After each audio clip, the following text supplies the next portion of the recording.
Hi hello नमस्कार family. तर आज अचानक आमचा जेजुरीला जाण्याचा प्लॅन झालेला आहे आणि लगेच आम्ही रेडी होऊन जेजुरीसाठी निघलेलो आहोत.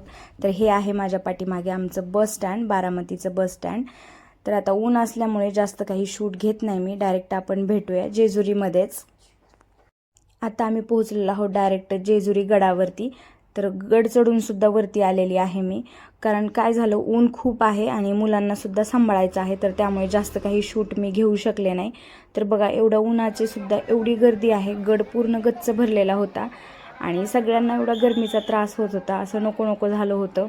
भरपूर परेशानी झाली, पण एक सुकूनसुद्धा होतं की आलो आहे आम्ही आणि खूप दिवसानंतर आली आहे मी जेजुरीला, त्याच्यामुळे खूप छान वाटते. तर माझे हाल तुम्ही पाहू शकता, गरमीनं किती हाल झालेले आहेत. मेकअप सकाळी केला होता तो तर बिलकुलसुद्धा राहिलेला नाही आहे. तर हा व्लॉग कंटिन्यू करा, बघा तुम्हाला काय वाटतंय. उन्हामुळे खूप त्रास होत होता, असं वाटत होतं उगीच आलो, पण त्यानंतर थोडंसं छान वाटलं, जरा रिलॅक्स झालो आम्ही. थोडा वेळ मुलांनासुद्धा असं खाली सोडून थोडंसं निवांत बसलो. त्यानंतर खूप छान वाटत होतं, शांत वाटत होतं एकदम. एवढी गर्दी असूनसुद्धा आम्हाला बसण्यासाठी छान जागा भेटली होती आणि निवांत थोडा वेळ आम्ही अर्धा तास तरी आम्ही वरती गडावरती थांबलो. त्यानंतर आम्हाला जेवणसुद्धा करायचं होतं, म्हणजे घरूनच आम्ही जेवण सोबत घेऊन आलो होतो. आता तुम्ही म्हणाल की जास्त काही तू शूट घेतला नाही, तर मला मुलांमुळे आणि ह्या गरमीमुळे खरंच सुचत नव्हतं. म्हणजे खरं सांगायचं झालं तर खूप गरमीचा त्रास होत होता आणि शक्यतो मी उन्हाळ्याचं कुठेही जाण्यासाठी टाळते, पण भावाची बायको आली होती आणि तिला पण कुठेतरी फिरायला गेल्यासारखं वाटावं म्हणून तिला म्हटलं होतं आपण जेजुरीला जाऊन येऊया, कारण ती पण लग्नाच्या नंतर फक्त एकदा गेली होती आणि ती म्हटली ठीक आहे.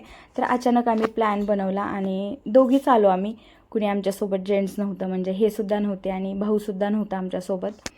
तर बघा तुम्हाला माझा ब्लॉग कसा वाटतो ते कमेंटमध्ये सांगा आणि माझं जे काही यूट्यूबकडे दुर्लक्ष झाले ते मी कवर करण्याचा नक्की प्रयत्न करणार आहे. इथून पुढे अजिबात यूट्यूबकडे दुर्लक्ष करणार नाही, कारण त्याचा नुकसान म्हणजे खूप होतं, कारण मेहनत पूर्ण त्यांचा क्रायटेरिया पूर्ण करण्यासाठी एवढी मेहनत लागते आणि त्यानंतर थांबल्यानंतर ते काही योग्य नाही आहे. त्यामुळे आता कंटिन्यू करणार आहे मी. तर गडावरनं असा जेजुरीचा व्ह्यू दिसतो. तुम्ही कधी जेजुरीला आलात का ते मला कमेंटमध्ये सांगायला अजिबात विसरू नका. तुम्ही कमेंट केल्यानंतर एक प्रोत्साहन मिळतं की आपले व्हिडिओ छान वाटतात किंवा आवडतात किंवा कुठली गोष्ट आवडत नाही, हे सगळं समजतं तुमच्या कमेंटद्वारे. त्यामुळे कमेंट करायला अजिबात विसरू नका.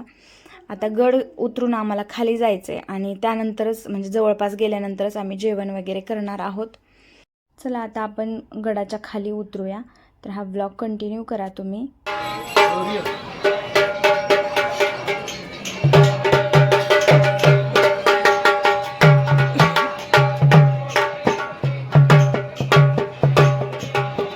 माणूस बघ ना कसं करतो.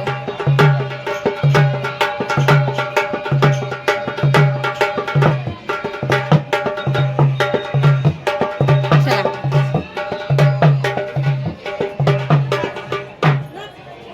भारी वाजवतात, भारी. चला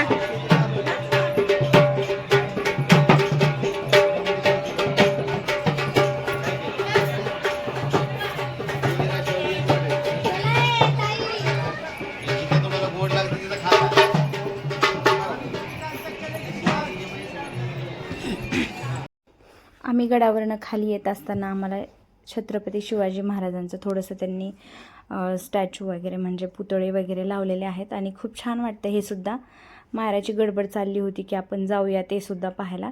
तर थोडंसं आतमध्ये म्हणजे गड उतरताना थोडंसं साईडनं रस्ता घेऊन हे लागते. बघा किती छान आहे आणि ते पोवाडे वगैरे चालू होते, तर वातावरण एवढं छान झालं होतं, म्हणजे खूप भारी वाटत होतं, पॉझिटिव्ह वाटत होतं सगळं. आणि तिथे चालली होती सगळ्यांची गडबड फोटो काढण्यासाठी. आम्ही ते पाहिल्यानंतर लगेच खाली आलो, कारण जाम भूक लागली होती. आता जेवणसुद्धा करायचं आहे आम्हाला. गड चढताना थोडासा त्रास होतो, म्हणजे काही ठिकाणी अशा मोठ्या मोठ्या पायऱ्या आहेत आणि काही ठिकाणी ठीक आहे म्हणजे रेग्युलर पायऱ्या आहेत, पण उतरताना एवढं काही वाटत नाही, खूप छान वाटतं. आणि दुसऱ्या साईडनं म्हणजे गड चढावा एका साईडनं लागतो आणि उतरावा दुसऱ्या साईडने लागतो. तर ज्या ठिकाणून उतरायचं आहे गड त्या ठिकाणच्या पायऱ्या एकदम जवळजवळ आहे आणि प्लेन असल्यासारखं आहे, त्यामुळे उतरताना तेवढा काही त्रास होत नाही. तर इथे बघा घोंगड्यासुद्धा आहेत, म्हणजे जे काही भाविक भक्त येतात ज्यांना काही आवडतं ते इथनं काय काय बरंचसं खरेदीसुद्धा करून जातात. तर आम्ही जागा शोधत होतो जेवण करण्यासाठी, पण जागा काही आम्हाला लवकर भेटत नव्हती. म्हणजे असं थोडंसं थंड वातावरण पाहिजे होतं, म्हणजे ऊन वगैरे असल्यामुळे कुठं बसावं काय असं झालं होतं. आणि आत्ता आलो आहे आम्ही बानुबाईच्या वाड्यामध्ये, म्हणजे बानुबाईचं मंदिर आहे तिथे. आणि ह्या बाहेर जे काही आहे ते मेंढ्या आहेत त्यांच्या. तर नीलम बघा कशी लवकर लवकर चालते, कारण तिला डुगूनी भरपूर त्रास दिला होता. अजिबातसुद्धा तो चालला नाही, त्याला प्रत्येक वेळी कडेवरच घेऊन जावं लागलं. तर आत्ता आम्ही पूर्ण खाली आलो आहे आणि जरा थोडंसं ऊनसुद्धा कमी झालं आहे, तर छान वाटायला लागले आता ऊन कमी झालं आहे म्हणून. आम्ही कुठे बाहेर आल्यानंतर मला मायराचा आणि मानसचा बिलकुलसुद्धा त्रास नसतो, त्यांची ती मस्त चालत राहतात. काय रे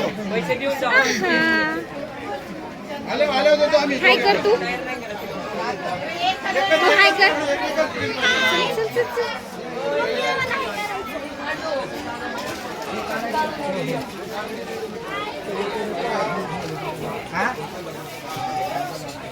तर अशा पद्धतीनं आमचं जेजुरी दर्शन आज झालेलं आहे. तुम्हाला कसा वाटला माझा ब्लॉग ते कमेंटमध्ये नक्की सांगा. तर इथे मी आता डुगूला घेतले, कारण नीलम खूप परेशान झाली होती, तिला खूप त्रास व्हायला लागला होता. मग तिला म्हटलं दे माझ्याकडे. असंही मी घेत होते मध्ये मध्ये, पण तो माझ्याकडे राहतच नव्हता. पण आत्ता थोडंसं काहीतरी त्याला नादी लावून काही काही गोष्टी दाखवून मी त्याला घेतलं आहे. तर छान झाला आमचा प्रवास आणि दर्शनसुद्धा. तुम्हाला माझा ब्लॉग कसा वाटला ते नक्की सांगा. लाईक करा आपला व्हिडिओला, म्हणजे आपल्या ब्लॉगला लाईक करा. आणि चॅनलसुद्धा ज्यांनी कुणी अजून सबस्क्राईब केला नसेल त्यांनी सबस्क्राईब करा. तर भेटूया आता नेक्स्ट ब्लॉगमध्ये. बाय.